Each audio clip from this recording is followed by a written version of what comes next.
What's up, guys? Today is a very exciting day for me because I'm gonna be breaking down this epic transition that I made a while back. Now, going through a lot of the comments online, many people thought they knew exactly how this was done. And the technique I saw most people talk about was masking, but in reality, masking was only about 5% of the entire process. There was way more that went into this. So what I'm really stoked on is that I screen recorded the original process of when I first made this transition. This is huge for me and for you guys because it shows the entire process from start to finish, including all the times that I f***ed up. And the reason I think this is gonna be very beneficial to you guys is because you'll see that sometimes your ideas don't always go as planned. I can't tell you guys how much of my work probably wouldn't have made it to the internet if I gave up the first time I failed. You know, you might run into issues, you might have problems with the way things are going, but the important thing is to not give up at first sign of failure, but to keep pushing forwards and looking for solutions. So sometimes my transitions are pre-planned, I'll have an idea and then go out and execute, but actually most of the time the ideas come up in post when I'm scrubbing through my footage. So in this case, I was making a video for MusicBed and I was just scrubbing through a bunch of different timelines and came across this one clip that I hadn't used before. It was a shot of Chelsea riding her surfboard over a wave. It was shot on a 5D Mark IV at 720p at 120 frames per second. It was actually shot in this little dinky Dyka water housing that's like $100 or something. So I had the idea, what if, you know, the camera goes up towards the sky and then as it's coming down, it reveals to a new environment. I kept scrubbing through my timelines looking for other footage that could potentially work for this transition. And then I came across this drone clip of a drone in the clouds in Bali, you know, moving just above the clouds with a volcano in the background, and then it eventually goes into another cloud. So I just sped up the clip a little bit to make it look more like a time lapse, and I thought that that would work really well. So in order to make this transition look realistic, I knew that I had to get the camera tracking data from the first clip of the camera starting before the wave, going over and then back down. The second thing I knew I needed was a clean plate of the background. Now, the reason I knew I needed a clean plate of the background from the first clip was because I knew once the camera went over the wave, we were gonna be working in a completely new environment and we would basically have to artificially extend the background of that environment. Now, maybe that doesn't make too much sense to you right now, but you'll see through the breakdown process exactly why we needed the clean plate to make this possible. So knowing that those two things were gonna be most important in making this transition possible, those are the two things that I started off with. So before I go into the actual breakdown of this transition, I want to let you guys know that this video you're about to watch is actually a cut down version of the full video that's going to be available on my masterclass. My masterclass is an accumulation of all the knowledge I've gathered throughout my entire career as a filmmaker and editor. So it doesn't matter if you're a filmmaker or not, this masterclass was built to get you to a point where you can understand this transition and many of the other transitions that I've done. Apply this knowledge and do it yourself. For more information, check the link in the description and I'll see you guys in my masterclass. So with that being said, let's jump right into it and show you guys the exact process of how I put this together. So I knew that the camera moved in various directions once it passed the waves. So I went to one part where the camera pans furthest to the left, furthest to the right, furthest up, and furthest down, and I exported a TIFF photo for each one of these frames. And basically my plan was to stitch all of these photos together in Photoshop to make one large clean plate. So before I took all of these images into Photoshop to make one panoramic image for the clean plate, I wanted to make sure that I can get a good clean track from the background of this footage.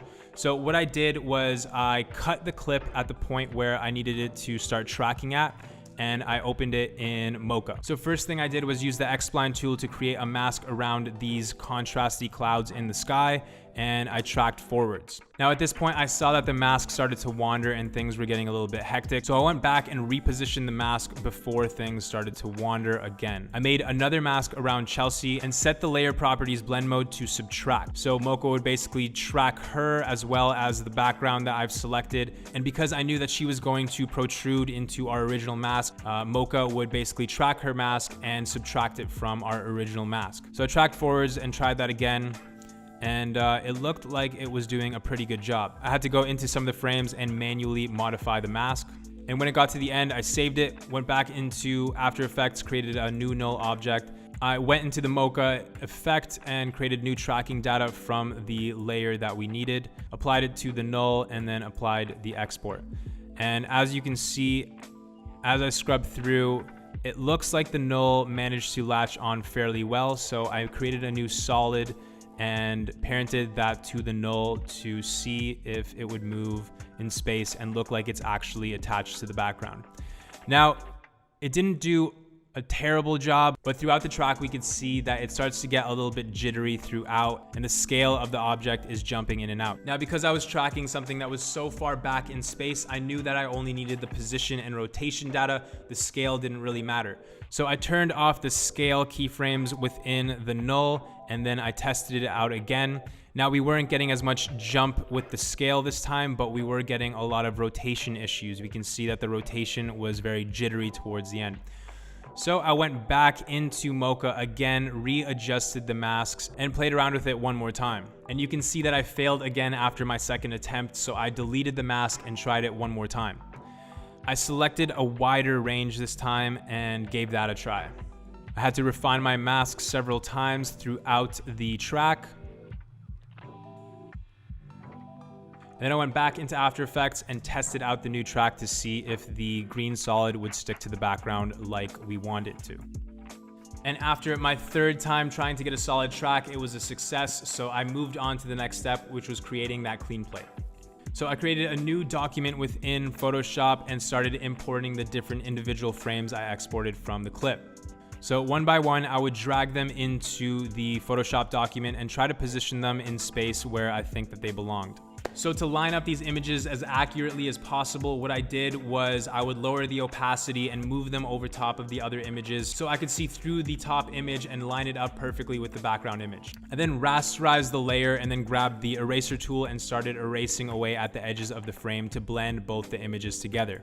Now you can see that the overlapping image is a bit darker than the background. I then selected that layer, went to adjustments and selected curves, and played around with the curves to better adjust the light to match the background. That looks much better. I then merged both of the layers so that they would now be one image. And I grabbed the clone stamp tool and started to paint in the right side of the image that was missing. Now with the patch tool, I traced Chelsea and took her out of the frame. I then used the spot healing brush tool to go in and remove every single little speck of water that was in the air from the splash of the wave. I then did some more adjustments, cleaned things up a little bit, and then saved this as a JPEG in the project file. Then I went back into After Effects and imported this new photo. I then dragged it into the timeline and had to reposition it so that it would sit perfectly on top of the original footage. So using the same method as in Photoshop, I lowered the opacity and moved it over top of the original footage and tried to line it up perfectly. I used the corner pin tool in After Effects to adjust each corner to basically warp the image to perfectly sit over top of our original footage. Toggling the clean plate on and off, you could see whether or not it sits perfectly on top of our footage. It took me a little while to get the corners right, but I eventually got it dialed. I then parented the clean plate to the null object that held the tracking data for the background and watched it move around in space. I cut the clean plate at the point where we needed it to start and deleted the rest before that point. So obviously we couldn't have the clean plate just abruptly show up, so we had to animate the opacity at the start of the clean plate so that it would slowly fade in. So next I masked out the bottom of our clean plate because we didn't need the water over there, we really just needed the sky. Scrubbing through the timeline, I could see that the transition could be a bit smoother, so I made one more adjustment to the clean plate and lined it up just a little bit better over top of our original footage. So now that I had those two things, a good track and a clean plate tracked to the original background, I knew that the odds of this transition being a success were a lot higher. I then cut the original wave clip at the point where the transition starts. I then took the second clip, the drone clip, and threw it into the timeline and started playing around with the timing of it. I scaled it up to fit the composition, and then I parented it to the null object so it would take on the transform properties of the null object and look as though it is tracked to the background of our first clip. I then positioned it to where I thought it would look best coming into frame. I then grabbed a color key, threw it onto our drone clip, and tried to key out the sky. Now, as you can see, it definitely struggled to separate the sky from the volcano and the clouds because they're all a very consistent color. So I basically just went through the entire drone clip and manually masked out the clouds, which didn't take too long because it's a pretty short clip. I set the mask to add, and then I had an isolated layer of just the clouds. Then I duplicated the drone clip and deleted the mask from the copy. I then went into my effects panel, grabbed the Luma key effect and applied it to the copy of the drone clip. I set the key type to key out brighter, and I started to key out the brighter parts of the image. And now that we don't have to worry about the clouds being affected because we have them as a separate layer, we were able to isolate the volcano from the sky. And the sky that remained up top wasn't a problem because we can easily mask that out. I then selected both the volcano layer and the clouds layer and moved them both up to hide the black space in between both of the clips. I then duplicated the original wave video and dragged it to the top of the composition. I then went in frame by frame and masked out just the wave. Isolating the wave by masking it out and putting it on top of all the other layers gives us the illusion that the volcano and the clouds are behind the wave. I then renamed some of the layers to stay organized. I then grabbed the curves effect and started playing around with the volcano clouds layer to try to color correct the clouds so that they would match the first clip. I also applied the hue and saturation effect and turned down the overall saturation and lightness of the image, and that helped a lot with matching the two different shots. So this isn't necessarily color grading, this is more just color correction. I'm correcting the colors and the brightness of the second clip to match with the first clip. I then turned back on the volcano layer. Now remember, I applied the curves effect to this layer in order for the Luma key effect to work better at taking out the sky. And because I played with the curves, it took out the sky, but it changed the colors of our clip. And in this case, they look very blue, and I don't like the way that it looks. So what I did was duplicate the layer and took off both the curves and Luma key effect on the bottom layer, which gave me back my unedited original clip. I then set the track matte for the bottom layer to Luma matte the top layer. I essentially then had the same cutout that I had before, except this time it was applied to a clip that didn't have any Luma or curves effects on it. I then copied the curves and saturation from the isolated cloud layer and applied it to the new volcano layer. This step unified the colors between the isolated volcano layer and the isolated cloud layer. I then went into the isolated volcano layer and played with the curves in there to make the volcano pop a bit more. I then went into the isolated volcano layer and masked out any of the clouds that were remaining down below. I went through the timeline and animated the mask to make sure it covered the area it was supposed to. I then had to play with both of the masks from the isolated cloud layer and the isolated volcano layer to make sure that there were no gaps or imperfections between the two. Now the next step was to fix the left side of the clean plate. We could see that the clean plate was not filling up the entire frame and it would expose the original background on the left side over there, so we had to extend it. So what I did was go back to our clean plate layer and duplicate it. I then flipped the duplicated clean plate horizontally and moved it over to the left side. I then lined up the edges of both of the clean plates to essentially extend the original clean plate over to the left even more. Now, because it only takes up a little bit of space on the left side of the frame, most people won't even be able to notice it. I then again went into the isolated volcano layer and played around with the saturation to better match the background. I then noticed that the volcano was a little bit too crisp and didn't blend in with the background, so I added a Gaussian blur effect and turned up the blurriness just a little bit. I'll find myself watching it back over and over and over again, trying to look for any imperfections or anything that looks off. So at this point, scrubbing through the transition, I realized that maybe the volcano and the clouds are not really in a realistic position. I felt like they might be a little bit too high in the frame in relation to the background clouds.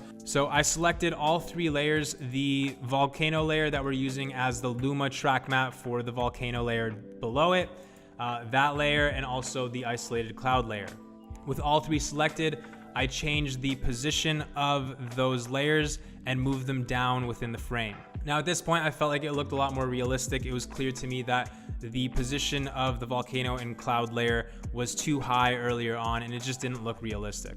So now, because we dragged those drone clip layers down, we are now exposing the background of the composition, which is just black. Next, I went into the isolated cloud layer and animated the mask that was isolating those clouds and moved it up so it would reveal more of the sky behind and essentially cover the transparent parts that were exposing the background of the composition.